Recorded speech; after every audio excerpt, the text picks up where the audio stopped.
Hola, bienvenidos otra vez a nuestro canal Psico Breve, canal dirigido a psicólogos, psicoterapeutas y amantes de la terapia breve estratégica. Bueno, y el tema de hoy del que vamos a hablar es de las emociones o sensaciones de base. Para este tema, veamos qué tiene para contarnos la doctora Elena Boyani en la intervención que hace sobre este tema. La primera diferencia importante es diferenciar el miedo de la ansiedad del ataque de pánico. Entonces, ¿qué es un miedo?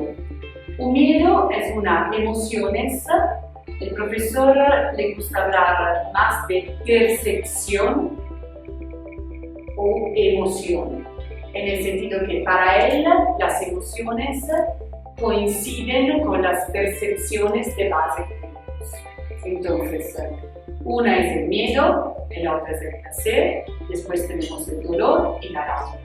Entonces, la percepción, el miedo, la emoción que corresponde al miedo, es una de las emociones fundamentales que todos los seres vivientes sienten, porque es algo primordial.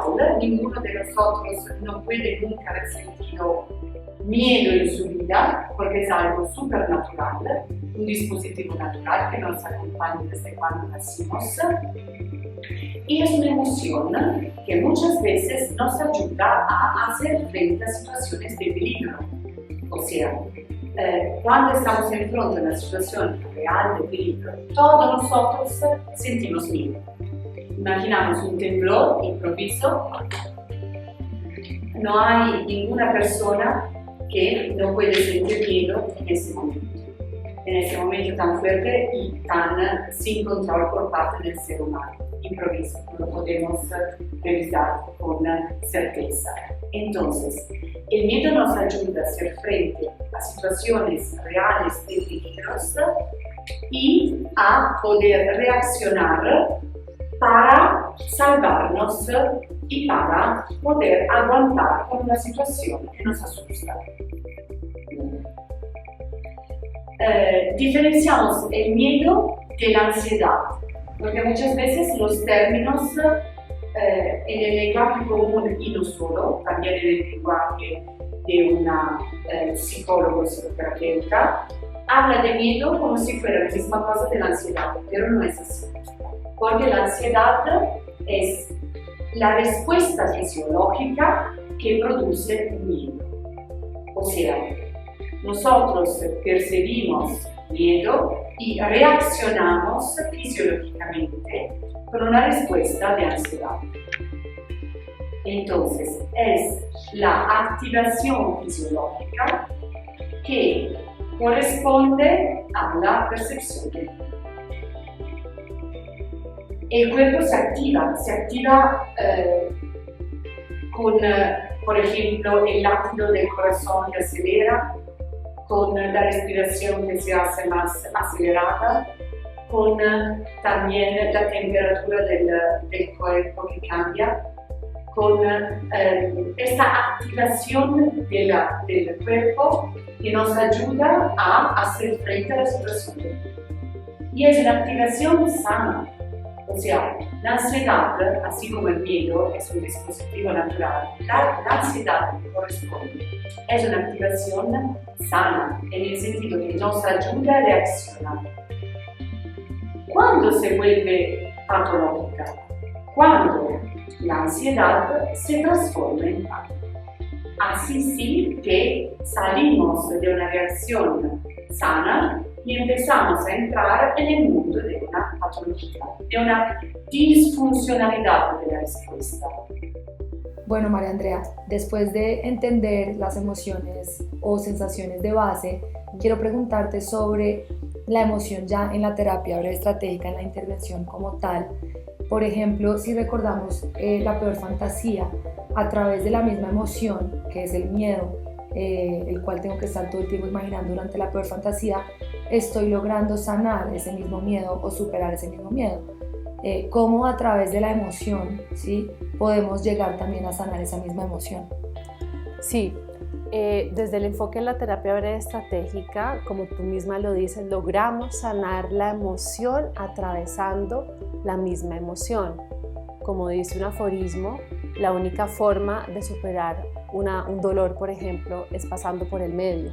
Entonces es ahí donde Nardone, desde la filosofía oriental, desde las estratagemas chinas, nos lleva a vivir la emoción dentro de la emoción, a meternos dentro de esta, vivirla, tenerla al frente como en la media hora de Peor Fantasía para superarla.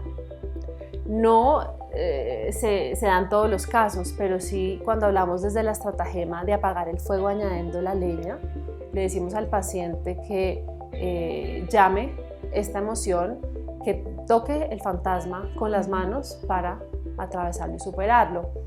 Pero hemos ya mencionado mucho la Peor Fantasía y el tema de ataques de pánico. Retomemos el tema que hablábamos antes sobre la hipocondría. Tenía una paciente, Valen, para dar un ejemplo también de cómo se superó la emoción pasando por la misma emoción, con mucho temor de tener distintas condiciones físicas. Ella sentía, por ejemplo, que en la frente una especie de chichón era sintomatología de cáncer en el cerebro.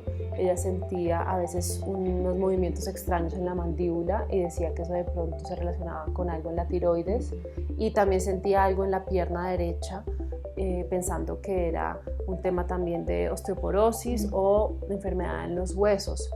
Ella todo el tiempo se quejaba de sus dolencias con su esposo, con un esposo con el que llevaba aproximadamente 10 años de matrimonio.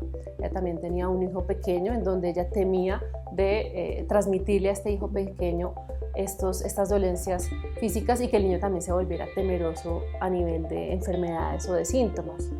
¿Qué hicimos entrando al tema de pasar por la emoción para superar la emoción o entrar en esta para estar del otro lado?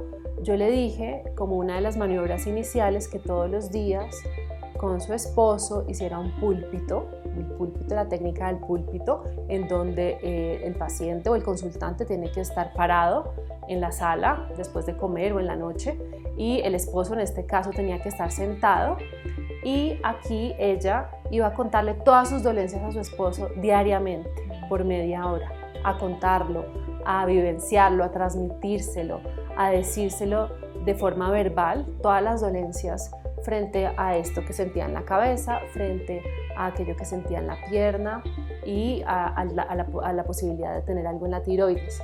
Ella debía contarlo, el esposo debía estar en religioso y tranquilo silencio sin darle ningún tipo de respuesta o feedback, y ella debía hacer esto todos los días por media hora en esta estrategia del púlpito hasta la próxima vez que nos viéramos. Estaba acompañada la estrategia del púlpito con la conjura del silencio, en donde yo le dije que el resto de las 23 horas y media evitara hablar del tema, que si ella quería hablar o quejarse con alguien de su sintomatología y de sus miedos físicos, tenía que esperar a hacerlo en esa media hora de noche. Esto cumple también un saturar para reducir, un aumentar para aplacar, un exacerbar para mitigar, en donde al cabo de un tiempo yo ya no quiero hablar tanto, o me doy cuenta como herramienta disfuncional que la solución de hablarlo a toda hora y quejarme y recibir este feedback de tranquila, tú no tienes esto, pero los médicos tal vez te han dicho, le decía al esposo, ¿no? Le decía a los médicos, te han dicho que tus exámenes son negativos, es decir, que están buenos, no tienes nada a nivel de condición médica. Aquí la paciente no creía, por más que se le dijera los médicos o los familiares, que no sufría de estas condiciones, pero se da cuenta en esta media hora que al hablarlo también lo está alimentando cuando no se le había dado este espacio, y que con este espacio empieza a saturarse el mismo síntoma. Entonces entramos en esta lógica de su preocupación, de una creencia que lleva al control desmedido de ciertas partes del cuerpo, a que se empiece a aplacar. Obviamente hicimos un proceso de más herramientas y estrategias con ella para llevarla a un sano desbloqueo de su hipocondría al cabo de unas 7 sesiones de tiempo. Bueno, y hoy como siempre les tenemos el diccionario de terapia breve estratégica, que hoy lo tengo aquí en mis manos, que es de donde hemos recogido todos los conceptos que les hemos compartido durante este apartado. Hoy vamos a hablar del placer como sensación de base o emoción.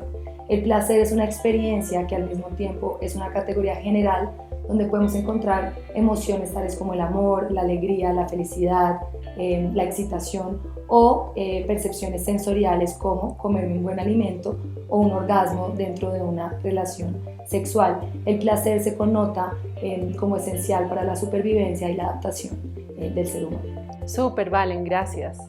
Y no se les olvide suscribirse, activar la campanita, dejar sus comentarios y darnos like, obviamente, si les gustó. Hasta la próxima en Psico Breve.